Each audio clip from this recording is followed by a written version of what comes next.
tayo.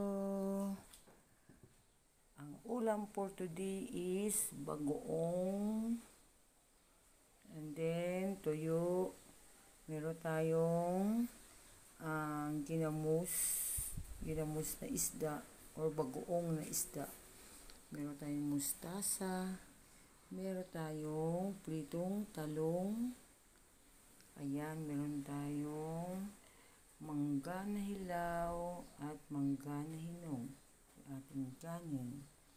Tara guys, kain tayo. Yung ulam natin, nakakatakam-takam. Yan, bagoong isda. Meron tayong bagoong alamang,